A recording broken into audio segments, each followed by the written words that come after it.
Bienvenue sur Le Corner, podcast de l'agence La Source qui vous offre une vision et un éclairage unique sur l'industrie du sport et du divertissement. Toutes les 2 semaines, leaders de l'industrie et personnalités du sport partageront leurs visions, leurs astuces et les nombreuses facettes de notre écosystème. Nous vous ferons rencontrer d'anciens athlètes et hauts dirigeants d'organisations sportives, d'entreprises de médias et de technologies, de sponsors et d'agences numériques. Pour obtenir des informations et de nouvelles histoires sur ce qui se passe sur le terrain, c'est maintenant et c'est sur Le Corner.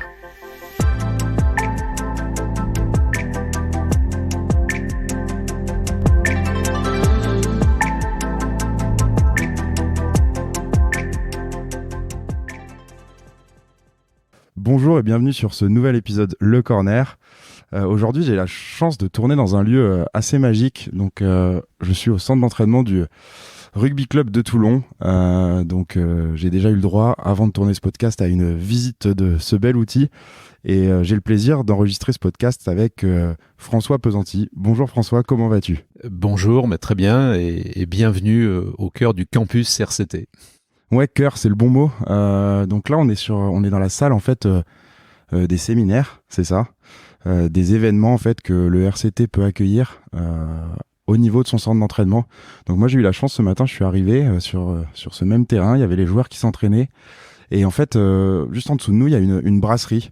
Donc on est déjà en fait dans le cœur, comme tu disais, du club, mais en fait le cœur même un peu économique de cette ville. Tu peux nous en dire plus un petit peu sur le RC Toulon et sur la place qu'il a aujourd'hui dans l'écosystème économique ? Alors c'est vrai que ce lieu ici, qui se nomme le campus RCT, qui est un lieu de plusieurs hectares, qui au départ n'était que le terrain d'entraînement des professionnels, le stade de Bergues que tous les Toulonnais connaissent bien. Donc ce stade de Bergues est devenu le campus RCT. Donc qu'est-ce que c'est que le campus RCT ? Et on va voir à quel point il est structurant dans la vie et l'avenir du club. C'est un espace qui a été aménagé par notre président Bernard Lemaître, qui a construit au-delà des terrains de rugby et des installations sportives un ensemble de 2 constructions très importantes. D'abord, le centre d'entraînement et de performance. Donc c'est un grand bâtiment en forme de U, à l'intérieur duquel il y a une pelouse synthétique couverte qui permet de s'entraîner, de filmer des entraînements, quelles que soient les conditions, avec une aile réservée aux professionnels, avec toutes les commodités considérées en Europe comme un des plus beaux centres d'entraînement du rugby européen, voire mondial. De l'autre côté, sur l'aile qui fait face, le centre de formation, donc avec les destinés aux espoirs qui bénéficient d'installations similaires et qui savent ce qu'il faut faire pour traverser le terrain et devenir professionnel. Et puis au cœur de ce bâtiment, nous avons également toutes les facilités, la cantine des joueurs, des salles de formation pour nos jeunes joueurs, et puis la partie administrative du club. Et puis à 50 mètres de là, il y a une deuxième construction qui est sortie de terre cet été, qui s'appelle le Clubhouse. Et le Clubhouse, lui, ouvre ce campus au grand public et à nos communautés. C'est-à-dire qu'un lieu qui est traditionnellement fermé dans le monde du sport professionnel français, que ce soit foot ou rugby, il devient ouvert pour la première fois. Et ce Clubhouse est tellement ouvert qu'il est construit le long du terrain d'entraînement des pros. Et donc, il y a un étage ouvert au public qui regroupe une brasserie, la brasserie Le Muguet, effectivement, que tu as visité tout à l'heure, et une boutique RCT, plus des espaces de terrasse qui servent à faire de l'événementiel de manière très conviviale. Et puis au-dessus, 600 mètres carrés d'espace de séminaire réservés aux entreprises, avec toutes les possibilités de monter des séminaires, des conférences, des conventions, de privatiser des lieux dimensionnés. On peut privatiser jusqu'à 600 mètres carrés d'un seul trait ou différents espaces. Bref, un outil qui fait du club à la fois un lieu de vie pour l'ensemble de ses communautés, de ses supporters, donc un lieu social, et en même temps un hub économique. C'est un lieu où on peut venir faire des affaires, se rencontrer autour du club dans un environnement attractif, et Dieu sait qu'ici le RCT est un pôle d'attractivité majeur de la ville et de la région, et puis monter des séminaires et des événements. Donc un vrai lieu de vie qui préfigure l'avenir du club, lui donne des ressources, lui donne une capacité de rayonnement, une capacité de fédérer, une capacité de créer du network, de l'économie, et de faire vivre sa communauté, parce que on n'imagine pas à quel point une institution comme le Rugby Club toulonnais est centrale et importante dans la vie d'une communauté et d'une métropole comme celle de Toulon. C'est marrant parce que quand tu m'as fait la visite là juste avant d'enregistrer ce podcast, je l'ai ressenti. C'est-à-dire on est d'abord allé voir les installations sportives. On était déjà dans la performance, dans le côté qualitatif. Puis après, on est venu effectivement sur ce bâtiment pour le côté plus économique et on voit déjà la diversification des revenus. Alors c'est très bizarre de commencer par ça parce qu'on est déjà plus dans une intro. Finalement, on a déjà envie de rentrer dans le vif du sujet parce que en fait, on discute déjà nous là depuis quelques temps. Nous, on s'est rencontrés avant le RCT, on s'est rencontrés à ton époque RMC Sport et au lancement notamment de la chaîne SFR Sport au moment de l'acquisition des droits de la Ligue des Champions. J'ai un peu envie de revenir sur ton parcours dans un premier temps. Qu'est-ce qui t'amène aujourd'hui à être directeur général du RC Toulon ? Est-ce que tu peux m'en dire un peu plus sur ton parcours et tes 18 ans, si je dis pas de bêtises, au sein de radio et de différents, enfin d'un média notamment, mais avec différents projets. C'est vrai. Alors 18 ans pour développer RMC et RMC Sport à la radio et à la télévision et au total 31 ans de vie dans les médias puisque j'avais passé une douzaine d'années à RTL auparavant. Donc c'est vrai qu'après 30 ans dans les médias et à la tête de très beaux médias sportifs, parce que développer RMC Sport a été une très grande fierté, je crois une belle réussite collective. Après cette expérience-là, pour retrouver une excitation, une motivation et de l'adrénaline, finalement, il fallait partir vers de nouveaux horizons et diversifier ses activités. Ce que j'ai fait de manière un peu plus entrepreneuriale, énormément dans le digital d'abord, où j'ai aidé à la construction de la plateforme Sportall, qui est un mode de développement du sport qui préfigure l'avenir, avec cette capacité de développer le média des différents ayants droit pour leur permettre d'adresser leurs fans directement, et donc de compléter l'offre de Pay TV qui elle aussi est en mutation, mais c'est un autre sujet dont on pourra reparler. Donc il y a eu ça. Et puis il y a eu beaucoup finalement, de par mes relations avec les ayants droit sportifs, au-delà des médias, qui est mon secteur d'activité historique, on va dire, la possibilité de collaborer avec beaucoup d'ayants droit. Fédérations, ligues, clubs, investisseurs qui souhaitaient rentrer dans le monde du sport, qui souhaitaient être conseillés sur les modèles économiques, la manière de développer le business, etc.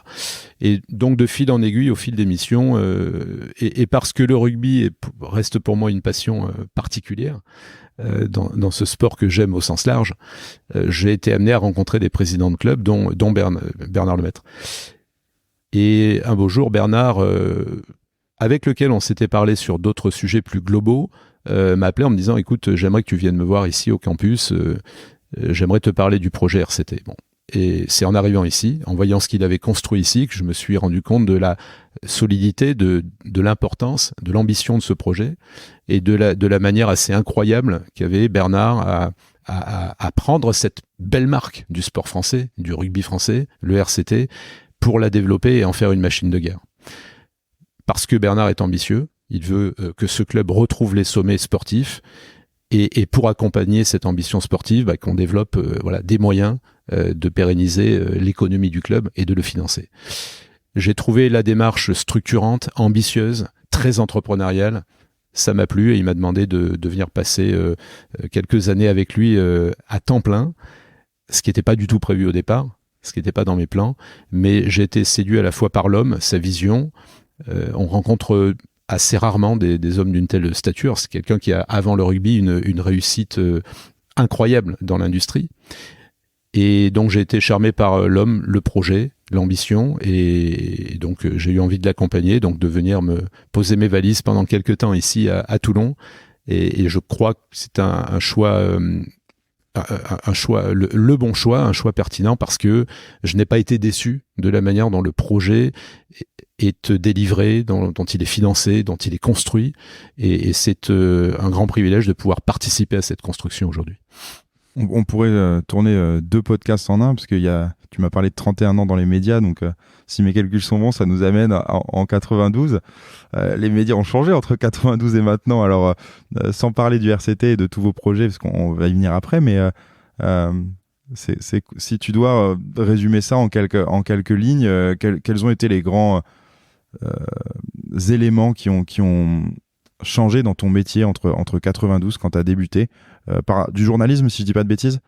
Et après à finir par développer des plateformes OTT pour des millions d'utilisateurs.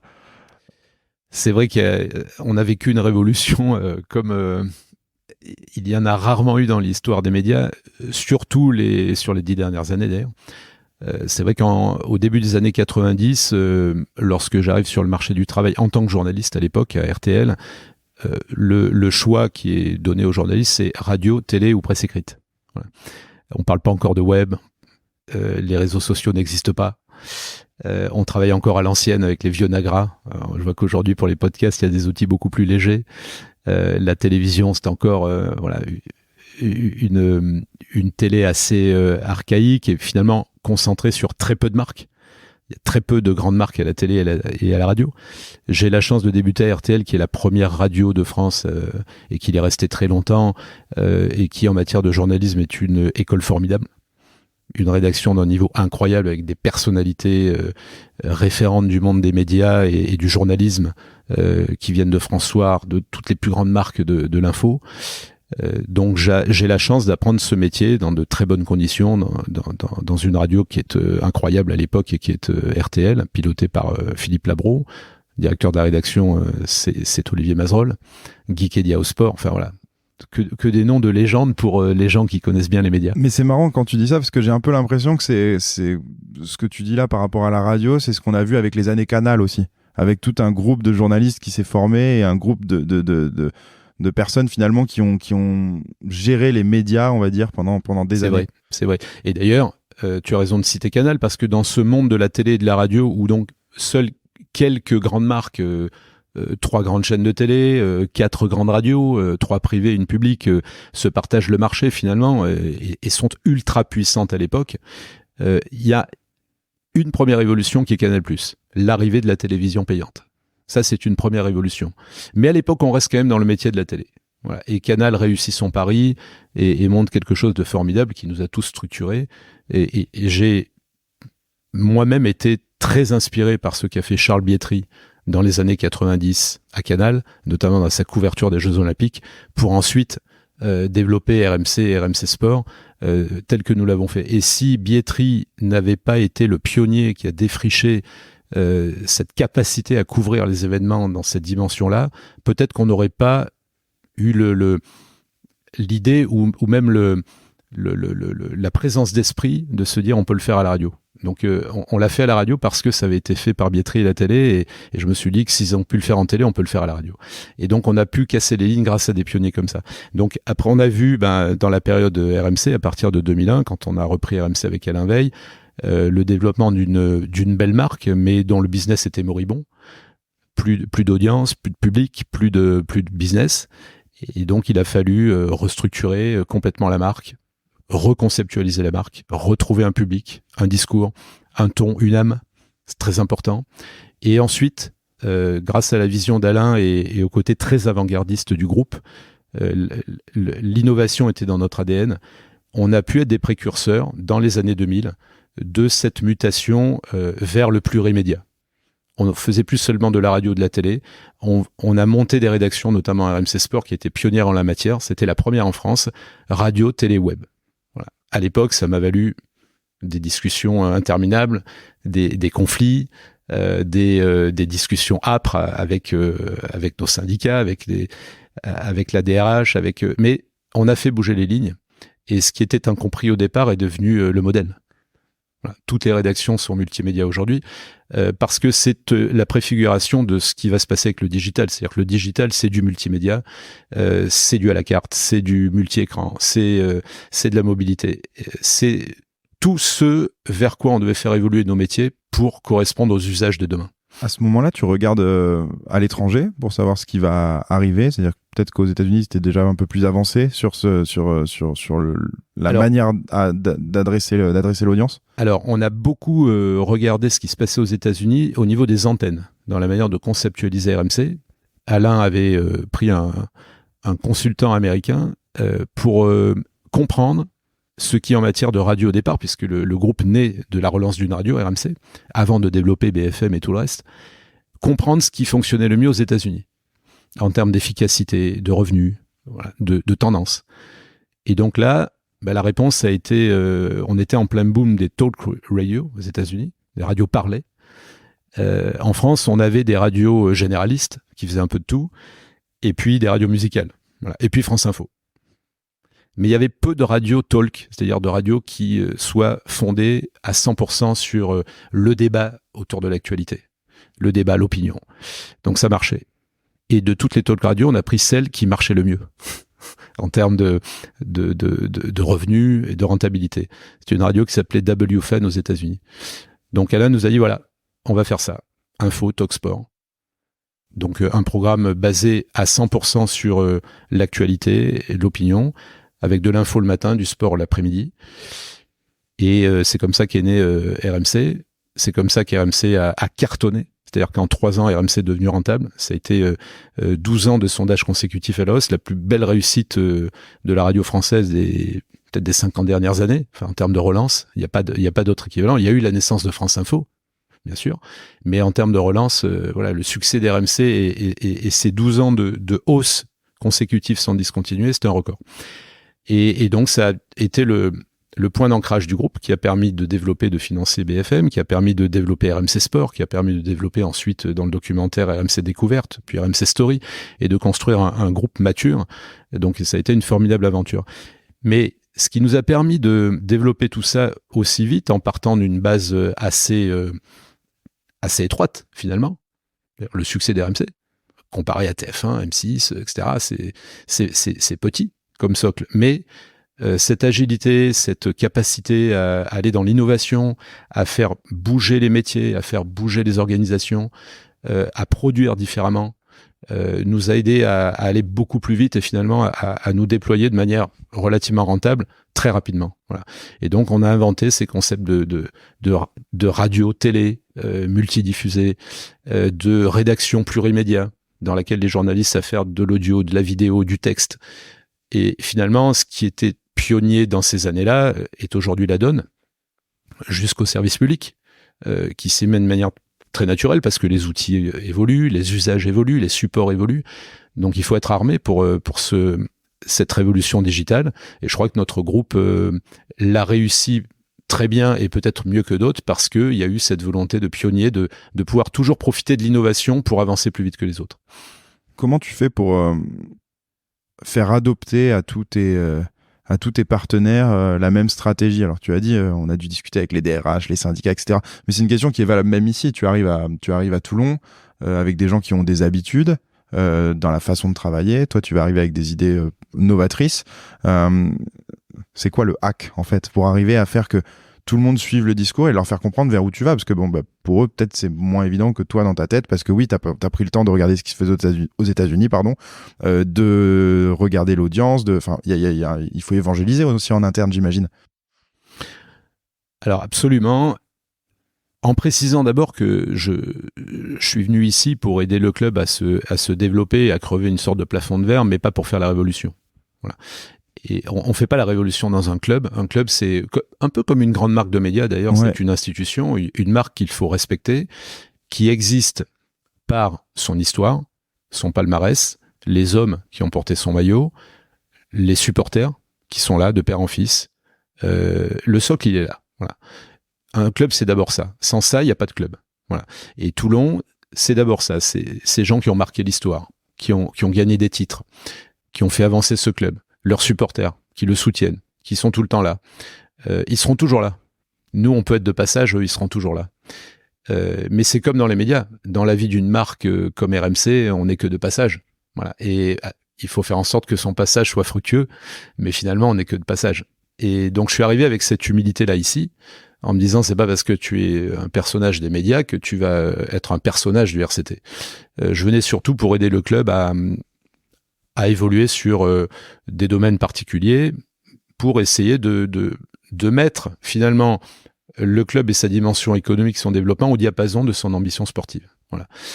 Alors c'est vrai qu'au départ, je suis arrivé avec des réflexes, même si je suis moi-même sudiste et provincial, et je l'ai toujours été. Tu es d'où à l'origine ? De Nîmes.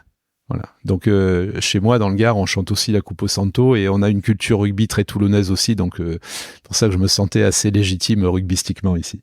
Mais C'est vrai que quand tu arrives de 30 ans de boulot à Paris avec des méthodes parisiennes, tu as tendance il y a une période d'adaptation. Tu as tendance à aller trop vite, à ne pas mesurer la manière de fonctionner des équipes, la manière de fonctionner de l'environnement du club. Toutes les élites, qu'elles soient politiques, économiques, les supporters, tous les gens qui entourent le club. Donc c'est vrai que je suis allé très vite au début pour lancer des choses qui me paraissaient structurantes et évidentes pour le club, qui l'ont d'ailleurs été avec la durée, mais il faut faire attention quand on arrive à pas aller trop vite, voilà, et à pas trop brusquer les choses. Il faut le faire dans une sorte de continuité et avec beaucoup de pédagogie. Voilà, faut parfois expliquer plus qu'on ne l'a fait ce qu'on veut faire, mais aujourd'hui, après 2 ans, je pense qu'on a stabilisé les choses. On a mis le club sur le rail dans beaucoup de domaines. On est en phase avec nos supporters qui comprennent ce qu'on fait, qui comprennent le projet de Bernard. Les choses sont en train de se mettre en place à la fois sur le plan sportif et économique. Voilà. Maintenant, il va falloir de la continuité, de la persévérance, de la constance. C'est un mot qui revient souvent dans la bouche de Pierre Mignoni.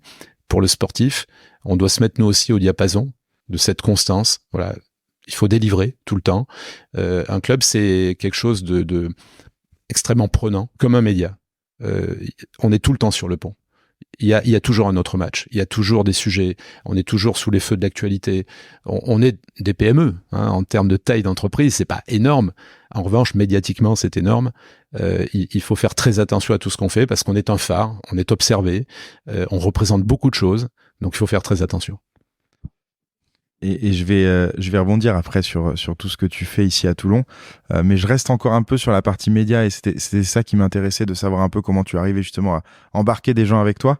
T'as dit on part jamais d'une feuille blanche. Il y a une chose, vous êtes parti d'une feuille blanche. Il y avait ma chaîne sport qui existait. Vous avez les droits de la Ligue des Champions et là, si je dis pas de bêtises parce que c'est là où on s'est connus, vous avez 4 mois pour lancer une plateforme OTT, quelque chose comme ça. Comment on fait à ce moment-là? Et pas que une plateforme ouais, OTT. Et pas que. Moi, je t'ai connu sur la plateforme OTT. Ouais. Mais comment on fait pour créer une nouvelle marque? Parce que c'est SFR Sport qui devient RMC Sport, etc. Mais comment on fait pour créer une marque, engager de l'audience, créer des accords de distribution avec d'autres chaînes? Comment ça s'est passé à ce moment-là? En fait, la naissance des chaînes payantes d'Altis Media s'est faite en 2 temps. Il y a une première période qui est l'été 2016, où, en effet, au mois de mars 2016, Michel Combes nous dit « Les gars, on lance des chaînes de sport cet été. Voilà. Vous avez 4 mois pour lancer la première, 6 mois pour lancer la deuxième. Vous devez intégrer ma chaîne sport, lancer une chaîne info sportive, lancer... et avec déjà des droits, il y avait le basket, oui. Vous passiez le basket, vous aviez le foot, vous aviez pas mal de sports de combat. Enfin, il y avait du Michel et Nicolas Rodkoff avaient déjà négocié plusieurs droits importants. Donc le basket français, mais surtout, juste avant qu'on démarre, la première ligue anglaise. Donc ce qui était quand même un mouvement important. C'était un droit qui était traditionnellement sur Canal, plus grand championnat de foot au monde, et on avait la responsabilité de lancer la chaîne en mettant en valeur la première ligue. Donc ce qui était une opportunité formidable pour lancer un nouveau bouquet de chaînes payantes. Donc feu vert en mars, livraison de BFM Sport, une chaîne d'infos sportives en juin, puisque on enchaînait cet été-là Euro, Jeux Olympiques, etc. Donc on voulait asseoir notre offre télé sur une capacité à suivre l'actualité, à faire bénéficier à nos abonnés de tout le savoir-faire d'RMC Sport. Parce que par rapport à une chaîne qui serait partie de zéro, RMC Sport était une structure présente sur tous les grands événements pour les besoins d'RMC de BFM. Et qui a déjà une crédibilité du coup. Voilà, avec déjà énormément de consultants, de gens sur le terrain, de capacités de tournage. Notre caractère plurimédia, radio, télé, web nous permettait d'alimenter immédiatement des chaînes de télé. On était prêts, on avait tous les outils et les talents. Donc, on a lancé BFM Sport, l'un des éléments importants, structurants du nouveau bouquet de SFR, pour assurer la couverture de l'Euro 2016, des Jeux Olympiques qui suivaient et de la rentrée sportive en suivant. Au mois de juillet, on a lancé les chaînes SFR Sport, 3 chaînes SFR Sport, dont la première, la plus importante, était l'émanation de notre rédaction et celle qui devait exploiter les droits de la Première Ligue. Et puis, on transférait les droits MCS, donc chaîne extrême, chaîne de combat, sur ce bouquet qui comportait déjà 5 chaînes. BFM Sport, 3 SFR Sport. Il y avait U Extrême ou quelque chose comme ça aussi, je crois. Et voilà, il y avait une chaîne extrême, une chaîne de combat et 2 chaînes multisports, plus la chaîne info. Deuxième phase, l'été 2018. Entre-temps, on obtient la Ligue des Champions et l'Europa League. Donc, Ligue des Champions, Europa League, Première Ligue, le championnat portugais, là ça commence à parler. Des sports de combat, l'UFC, la Diamond League d'athlètes, tout le basket français, l'Euroleague, basket européen. Bon, on avait un énorme catalogue de droits, beaucoup d'ambition. Et là, on part avec 5 chaînes qui sont renommées RMC Sport parce que on fait le constat en effet que RMC Sport est une marque extrêmement populaire, légitime, que les gens comprennent. Donc RMC Sport passe en télé, c'était compréhensible par tous, alors qu'SFR Sport, c'était plus compliqué. SFR, c'est une marque de télécom. C'était plus difficile d'embarquer l'ensemble du public sportif sur une marque télécom / sport. Donc ça devient RMC Sport et là, c'est le vrai démarrage. Une plateforme OTT, 5 chaînes de live. On continue à faire RMC BFM. Bref, une très très grosse business unit et content factory de sport finalement.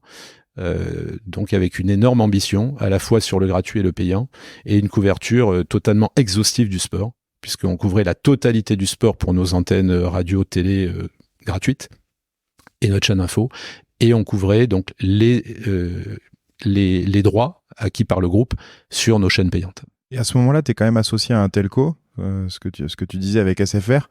Tu le vois comme un avantage ou quelque chose de difficile à porter? Il y a beaucoup de telcos dans les médias aujourd'hui, dans d'autres pays aussi, au UK, etc.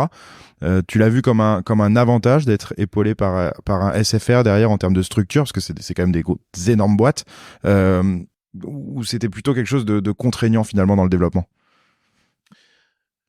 Alors, dans un premier temps, ça a été indéniablement un énorme accélérateur parce que notre groupe, dans sa dimension, n'aurait jamais pu acquérir les droits sportifs acquis par SFR pour développer son offre globale télécom et contenu. Ouais. Donc, sans eux, il n'y aurait pas eu ces développements de la Pay TV et des RMC Sport comme on les a connus.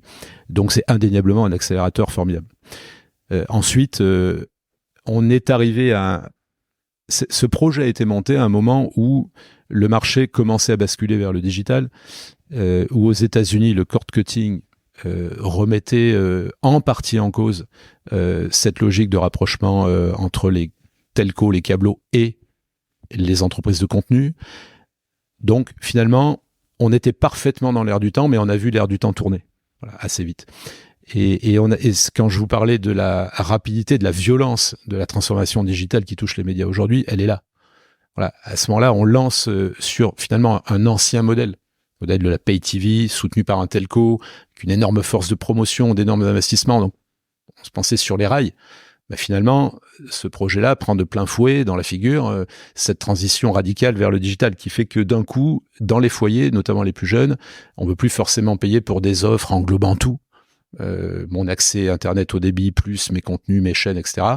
Mais on veut simplement du haut débit et ensuite faire son marché au sein de plateformes digitales dans lesquelles on va aller chercher exactement ceux qu'on veut consommer, ceux qui nous passionnent, et on va surtout payer simplement pour ceux qui nous passionnent. Donc, c'est ça qu'on a un peu pris de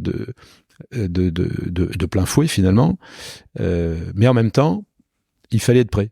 Donc, on avait la plateforme OTT, la chaîne a quand même pu évoluer, mais sur un modèle différent. Ensuite, je l'ai quitté. Donc, je peux pas évoquer la suite de la stratégie d'Altis. Il faudrait leur poser la question. Mais je l'ai quitté en ayant la conviction que la suite dans les médias serait le développement des plateformes en 2019. Ça, c'était certain et c'était déjà enclenché. C'est pour ça que j'ai eu beaucoup d'intérêt et de passion à travailler là-dessus.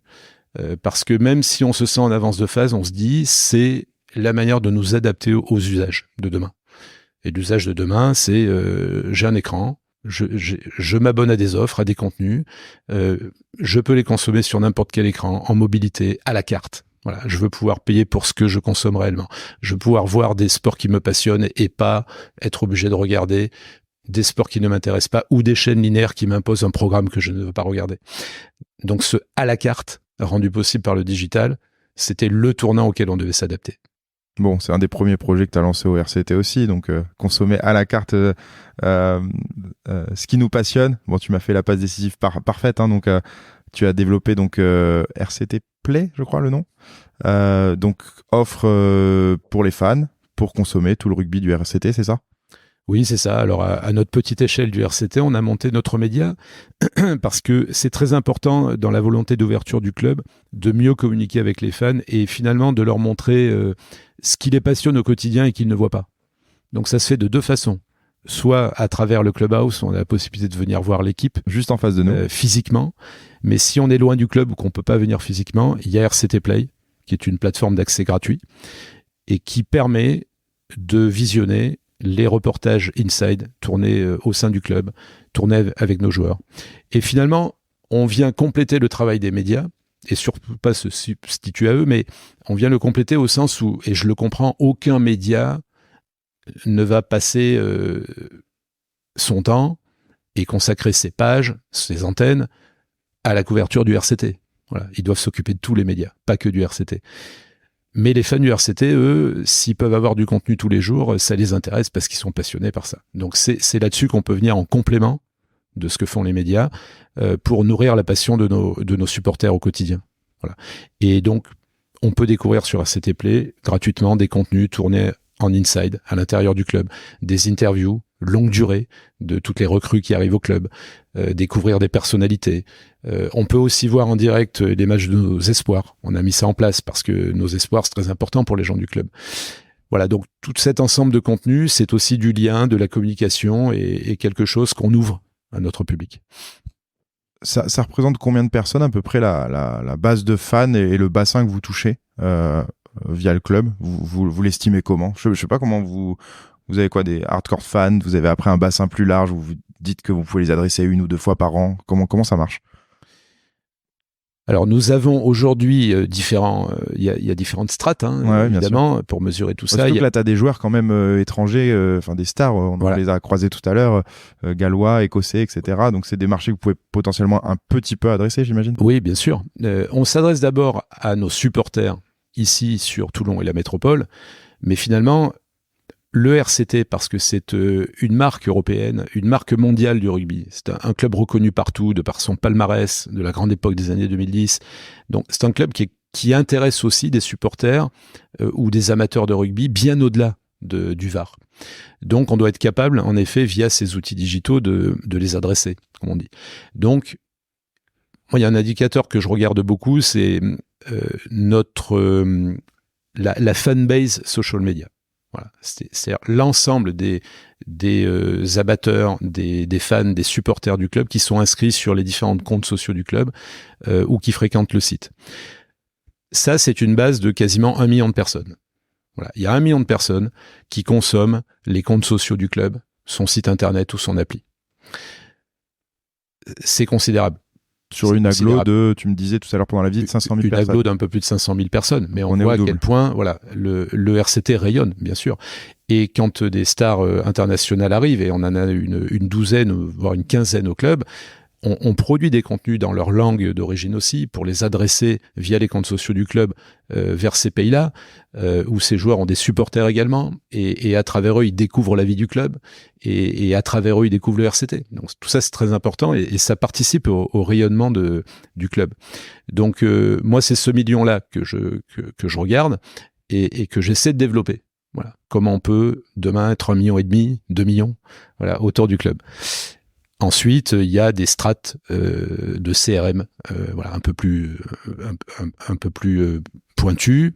Il y a des gens, alors soit des supporters, soit des entreprises. Hein, il y a le B2C et le B2B qu'on peut adresser différemment, directement, parce qu'ils sont en basé, parce qu'on a leur opt-in, parce qu'on a voilà. Donc là, on est sur des communautés plus resserrées, mais très importantes. Et actuellement, on a beaucoup travaillé sur le développement de nos audiences, de nos outils grand public, sur le web, sur le Web 3, sur différentes communautés, pour les rajeunir, pour les élargir. Actuellement, on travaille beaucoup sur les outils CRM et la structuration du club, l'architecture digitale du club, pour être capable de bien accueillir tous ces gens-là, voilà, de bien les répertorier, de bien les adresser, parce qu'au bout d'un moment, ça devient une usine à gaz. qui est commune à tous les clubs. Je crois que Ouais, toutes et les si t'arrives à les organisations connaissent ça. qualifier, enfin, on le voit là dans le parcours, je m'imagine sur Toulon. Moi, je suis arrivé de la gare en bus, je suis arrivé devant la boutique, je suis passé par la boutique, par la brasserie. Bon, après, tu m'as fait faire la visite du centre d'entraînement. Je peux m'imaginer aller au stade dans quelques jours. C'est une expérience complète. Donc, effectivement, si tu arrives à récolter toute cette donnée et être capable de dire que c'est mon anniversaire dans quelques jours, donc je peux acheter un maillot, m'adresser le bon message au bon moment, m'adresser le bon menu parce que tu sais que je viens souvent le jeudi midi manger dans ta brasserie. En fait, ça a une valeur considérable pour vous. Donc effectivement, grossir l'audience, c'est quelque chose, mais déjà bien adresser l'audience qui est déjà là, c'est aussi important. Bien sûr, bien sûr. Le socle, c'est la métropole toulonnaise et le département du Var. C'est quand même là que nos supporters, ceux qui viennent au stade, ceux qui viennent dans nos lieux de vie, voilà, sont présents. Et le cœur du réacteur, ce sont eux. Parce que c'est eux qui vont transmettre à leurs enfants, etc. Ensuite, il faut aussi se dire que on a aussi des supporters loin de nous, et que grâce au digital, on peut leur faire partager l'expérience du club. Ils peuvent avoir leur propre fan expérience. Ils peuvent aussi faire partie intégrante du club à distance, un peu par procuration, de manière un peu digitale, mais c'est possible aujourd'hui grâce à ces outils-là. Donc c'est pour ça qu'ils sont très importants, ces outils. Et tu sens une croissance de l'audience du fait de la Coupe du Monde, du fait de la couverture aussi de Canal du rugby, qui est quand même, moi je trouve, qui met vraiment bien en avant le top 14 en ce moment, du travail de la LNR, etc. Tu sens qu'il y a quand même un vecteur commun qui fait que l'audience est en train de grossir aussi un peu naturellement, au-delà de votre travail en tant que club? Bien sûr, le top 14 est aujourd'hui la compétition la plus puissante, la plus médiatisée, indéniablement. Sur le plan sportif, ça reste à démontrer, parce que on le voit sur les Coupes d'Europe, les Anglais, les Irlandais sont très forts, les joueurs de l'hémisphère sud sont très forts, mais c'est vrai que sur le plan de la puissance, de la structuration du championnat, nous sommes leaders. Donc c'est vrai que le travail qui a été fait par la Ligue, qui a été fait par le diffuseur, par Canal+, est très important. Il est crucial pour le rugby, qui aujourd'hui, parce que le marché des droits télé comme ça en France est quasi aussi important que le foot. Voilà. On voit à quel point en Angleterre, le foot a pris des années-lumière d'avance sur le rugby, qui subit en contre-coup de grosses conséquences économiques. Et on voit à l'inverse à quel point en France, le rugby, et notamment le top 14, sont un produit sur lequel a misé Canal+, et grâce à ça, grâce à cet investissement de Canal+, le rugby est quasi au même niveau que le football. Voilà, c'est considérable, c'est unique en Europe. Bon. Donc oui, c'est une chance, mais les choses sont jamais acquises. Oui, la Coupe du Monde a été un magnifique coup de projecteur vers le rugby pour des populations qui ne sont pas fans de rugby habituellement. Donc oui, sur du long terme, c'est du recrutement possible, mais attention. Bon, malheureusement, la France n'est pas allée au bout, donc on n'a pas eu le 98 du rugby français. Il y a un effet de rebond pendant encore quelques mois derrière. On n'a pas eu ce truc suprême qui fait que d'un coup, la France entière est dans la rue et ça grâce au rugby. Malheureusement, on l'a pas eu. Donc, on aura des bénéfices de cette Coupe du Monde à moyen terme, mais à court terme, faut pas trop miser là-dessus. Nous, on est le RCT, on doit développer le RCT, chaque club doit se développer, ramener le public vers le club, parce que c'est vrai que le public a été tellement, en quelque sorte, détourné vers l'équipe de France, vers le 15 de France, vers ce truc incroyable qui faisait rêver tous les Français, et malheureusement on n'est pas allé au bout. Aujourd'hui, l'idée c'est de leur dire, mais revenez vers votre club, vous allez voir. Alors nos supporters historiques sont là, le noyau dur des supporters est là, mais ce public là, qui était là pour France 2023, qui s'intéressait à l'équipe de France, il faut qu'ils viennent s'intéresser au club aussi, parce que les joueurs sont là, les histoires sont là, l'âme des clubs est là, et il y a plein de choses à continuer à découvrir avec le rugby, au-delà de la Coupe du Monde.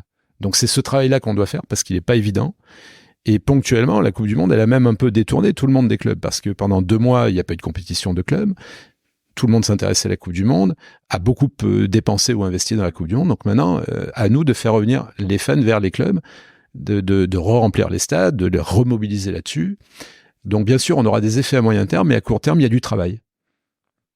On a un peu parlé de ça aussi avec d'autres partenaires actuellement sur justement effectivement le fait d'augmenter son audience, mais aussi de capitaliser dessus et surtout la pérenniser dans le temps. Et c'est vrai que c'est quelque chose de pas évident. Ici, moi, j'ai l'impression, quand je suis arrivé à Toulon, que vous pérennisez déjà quand même pas mal de fans. Déjà, même si, on va dire, c'est quoi les clubs de rugby les plus proches? On a Montpellier d'un côté. Vous avez beaucoup de compétitions peut-être avec le football, mais est-ce que c'est le même public? Pas forcément aussi, toujours. Après, comme tu le disais sur Canal, ça peut... on voit qu'il y a finalement une compétition qui est maintenant créée entre le foot et le rugby. Moi, maintenant, une fois que tu as tous ces fans, etc., on a parlé de l'outil où on se trouve aujourd'hui. C'est quoi les grands vecteurs économiques du club et comment ils sont structurés et quels seront ceux de demain pour toi? Alors d'abord, sur la zone de chalandise du club, c'est vrai que le RCT a une chance, c'est d'être la seule grande marque populaire de rugby entre la frontière italienne et Montpellier. Donc c'est tout un quart sud-est de la France sur lequel le club rayonne. Et d'ailleurs, le club ne s'endort pas sur ses lauriers et travaille énormément grâce au projet de Pierre qui s'appelle RCT Passion sur une logique de partenariat avec tous les clubs qui nous entourent, dans tous les départements qui nous entourent, pour être généreux à leur égard, leur amener des bonnes pratiques, leur consacrer du temps, partager des bonnes pratiques avec leurs formateurs. De la région. Exactement. Mais pour ça, il faut leur donner d'abord. Voilà, leur dire, on est là, on va vous aider. Parce que ces clubs formateurs ont besoin de bonnes pratiques, d'éducateurs, de méthodes, ils ont besoin d'être à jour pour bien former les gamins. Donc c'est ce que Pierre et son équipe essaient de faire. Voilà, il donne beaucoup à ces clubs.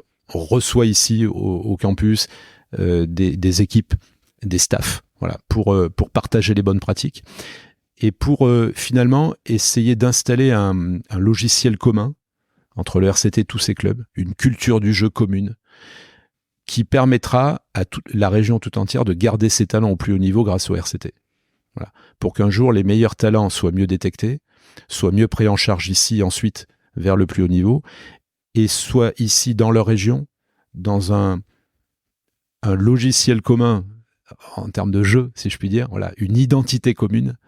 Et pour un gamin, c'est toujours mieux de rester dans sa région, de jouer pour son club de cœur, et surtout de continuer à jouer comme il a appris dans son club formateur, voilà, pour pas être dépaysé ni géographiquement ni sportivement. Donc tout ça, c'est la logique d'RCT Passion. C'est très important, très important. Là, on parle pas de business, mais on parle d'ancrage, d'identité, et c'est ça qui pérennise un club. Ensuite, sur les développements de demain, il y a une nécessité en effet de diversifier nos revenus. Ce que vous avez déjà quand même bien commencé, quoi. Oui, ce qu'on a enclenché. Alors, il y a deux grands axes de diversification des revenus. D'abord, il y a un travail rigoureux à faire sur le régalien. Donc, sponsoring, hospitalité, merchandising, revenu stade. Ça, ce sont les sujets historiques. Donc, on structure beaucoup avec Mathias Sicard, notre directeur commercial, ces enjeux-là, bien évidemment.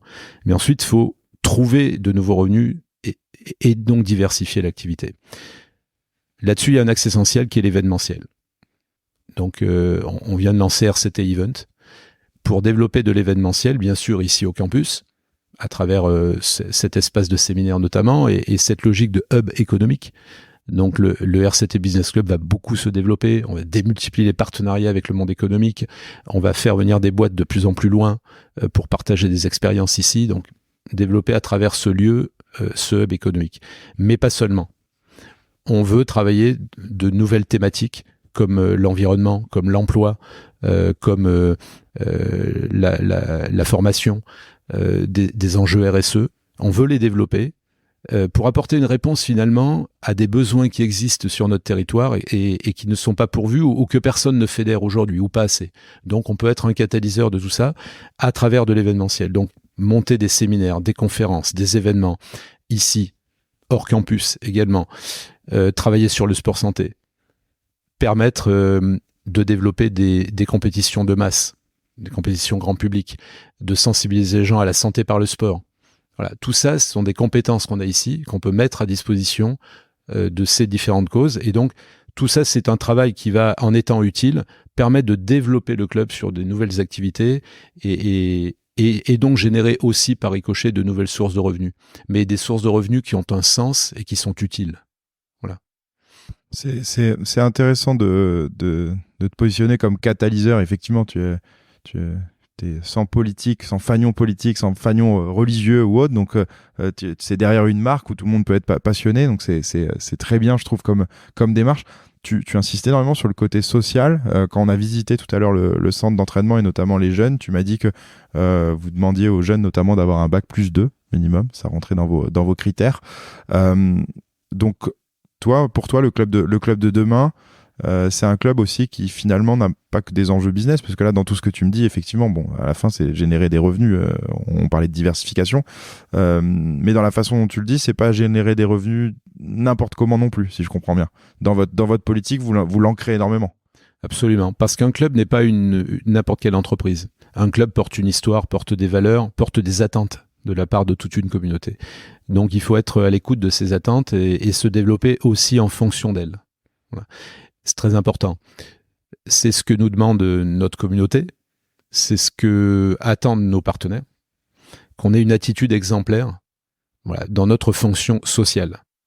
Donc on le disait, ça se vérifie énormément sur les enjeux de formation. Le rugby forme aussi des hommes et des femmes. Et dans cette construction-là, il y a le sportif et ses valeurs, qui sont des atouts formidables dans la vie, mais il y a aussi un minimum de formation académique. Donc on travaille avec Kikademy, avec différents partenaires sur ces modules de formation.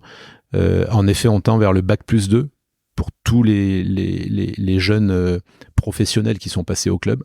Ils auront un bagage, ils auront une ouverture vers la société et le monde de l'entreprise. On part aussi beaucoup sur l'environnement.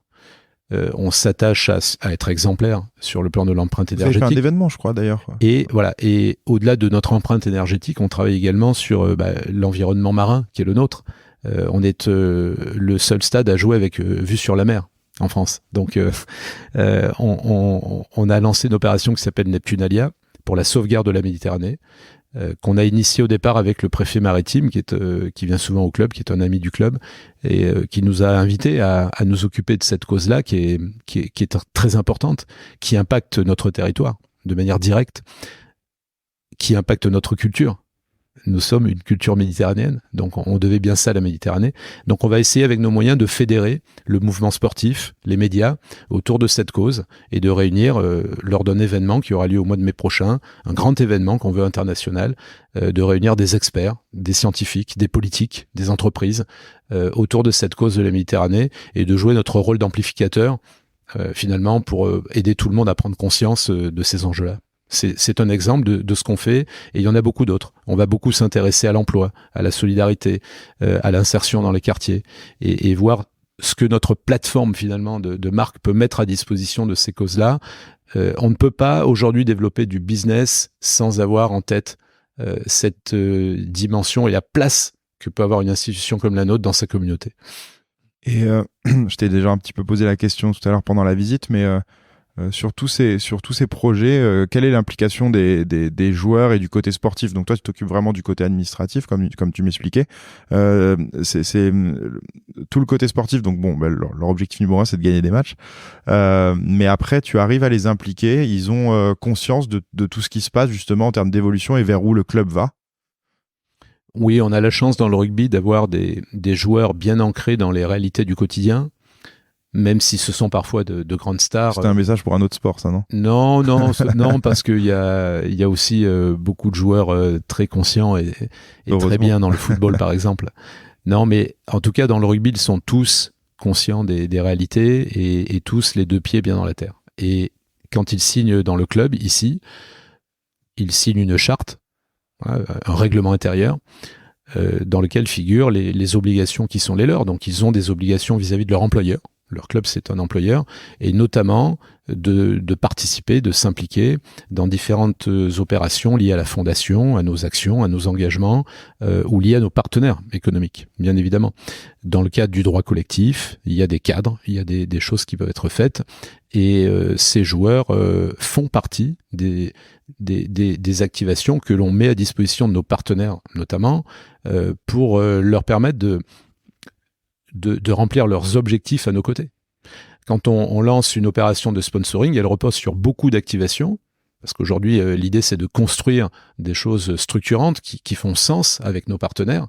Et donc, les joueurs et l'implication de toutes les entités du club font partie de ces projets devenus communs. Voilà, donc, on part dans des engagements communs avec nos partenaires. Nous avons des objectifs communs et tout le monde y participe, y compris les joueurs. Et je peux dire avec satisfaction que dans le rugby, ils jouent le jeu, ils sont conscients de ces réalités-là et ils donnent énormément de temps et d'énergie à ces enjeux-là aussi.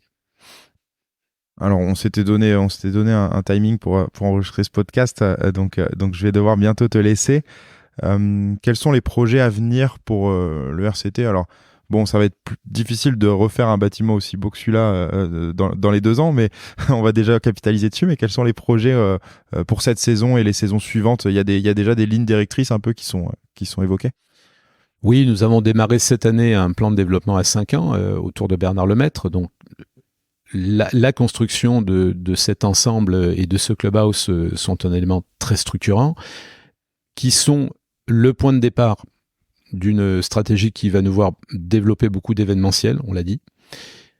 Nous développons beaucoup de digital également, parce que, et pour ça, ça se voit moins, mais actuellement, on travaille beaucoup sur les investissements dans notre architecture digitale, dans le CRM, dans la manière de gérer, d'engager et d'adresser les clients. C'est moins visible, bien évidemment, mais c'est hyper structurant parce que les 2 leviers principaux de développement du business et de diversification demain seront le digital et l'événementiel. Voilà. Bien évidemment, à côté du régalien qui doit performer, donc il doit performer en même temps que les performances de l'équipe et être au diapason.